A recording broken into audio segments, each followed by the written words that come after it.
Elizabeth nilimzaa kama kwa mtoto mzuri. Nilimzaa na 4 kilograms.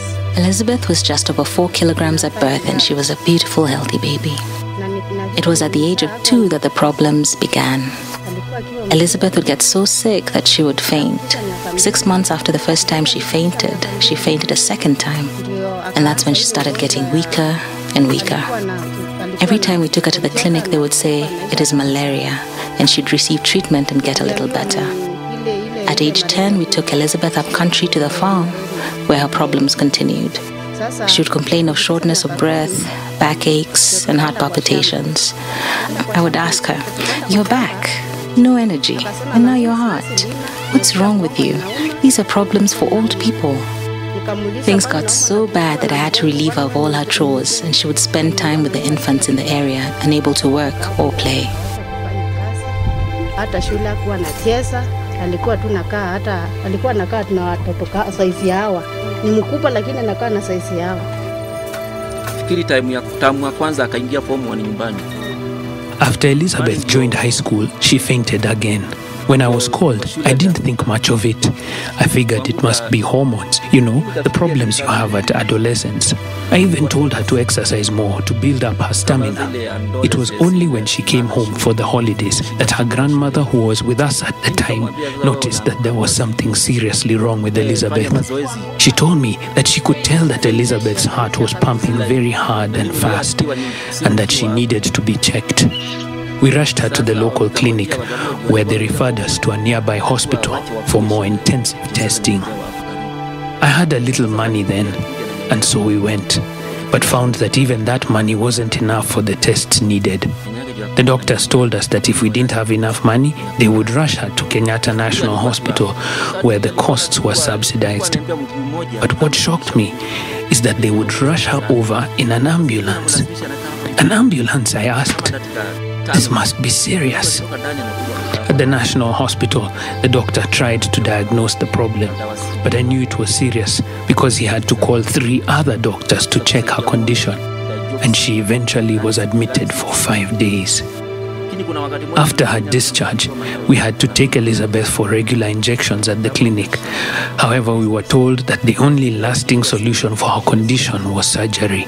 When I was informed that the surgery would cost 500,000 shillings, I almost lost heart and told the doctor, "We can't afford that." Luckily, there was a man who lived close by who knew how to get a hold of a medical charity who may help us. That's when we were introduced to Kenyan Heart. After our first meeting at Kenyan Heart, we were asked to bring all the medical files for assessment. And thanks to the team and the volunteers who got us there, they managed to assist us with the cost of her weekly treatment at the local clinic. The monthly injections were really terrible. Elizabeth could hardly walk after receiving treatment and would have to rest for a few minutes after each injection so as to deal with the excruciating pain and discomfort. This all carried on for a few months until one day Elizabeth came home and said that her heart was beating exceptionally hard, and I noticed that she looked quite sick. I called my brother to come over, and he agreed that she needed to be taken to hospital. Kaniuliza unaogopa nini? Kama tuko na 1500 hatuwezi enda Mata tuingize kichwa alafu tujue vile mambo itakuwa. And he called me. I am not far from here. I am just opposite fair.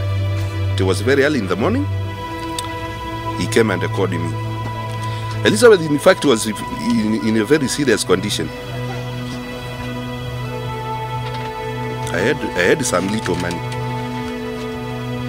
Then I came out with that decision of going to Mata Hospital. I'm the one who brought that issue of going to Mata Hospital. Because I checked money, then I checked life of somebody. I saw life of somebody is important more than money. Walinipigia simu nikiwa nyumbani, nilikuwa nyumbani wakati huo.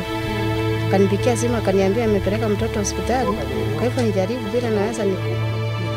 When they called, I was up country, and Elizabeth's dad asked me to do all I could to get to Nairobi, as Elizabeth was sick and being rushed to hospital.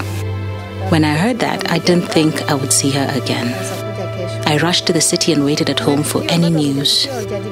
They stayed all night, and the next morning is when they came home. But Elizabeth was still very ill, and I asked why she wasn't admitted. Now we'll have to stay up all night watching her, and yet there's nothing we can do.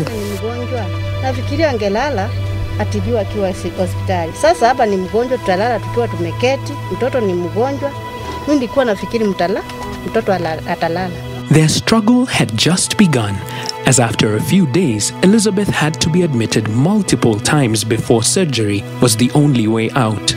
A visiting team of international doctors was performing free surgeries at Mater Children's Hospital, where Kenyan Heart forwarded Elizabeth's case as a priority. The cost of pre- and post-surgery care was very high, and so the family had to raise the money from the community, well-wishers, her schoolmates, and anyone else who would help.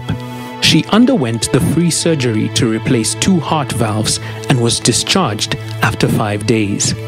Sasa wiki ya kwanza alikuwa mbaya zaidi, lakini kutoka huko alikuwa tu na.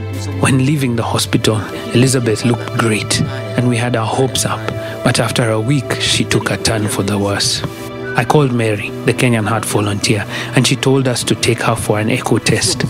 At the clinic, I watched as 2 doctors conducted the test.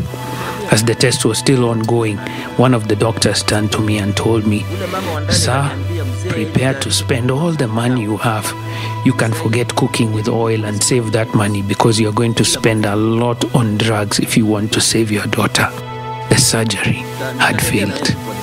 I took Elizabeth back to Mater Hospital where she had the surgery done, but we could not afford to have her admitted there. We went to the National Hospital where they refused to admit her. In desperation, I took her up country to our district hospital, but they sent us right back to the National Hospital, who finally admitted her from December 2010 to February 2011, when she was ready to be discharged, still weak, but much better than she was when she went in. The hospital bills were astronomical, and I was forced once again to come back to my community and her school to raise funds to pay for her to be released from hospital. We arranged as a class, and we informed the school administration about that, and they decided, they allowed us to collect some money so that we can support. The same time we came with Mwalimu, I think with the deputy and the principal here, with me and the head guard. So we came, and then after that, they told us that he's in the hospital. And one Sunday we went to visit her in the hospital. Kakuja na yeye hapa. Mtoto akaanza kuwa mzuri. Sasa siku moja, siku ile alikuwa nakufa.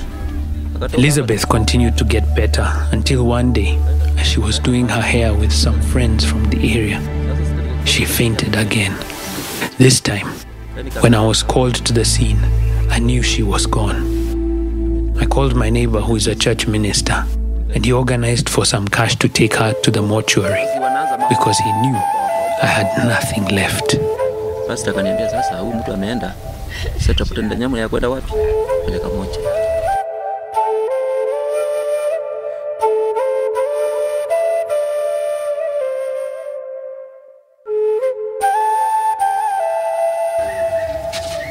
Siwezi sema chochote.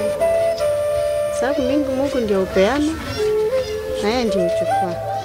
All I can say is that it is God who gives and it is God who takes away.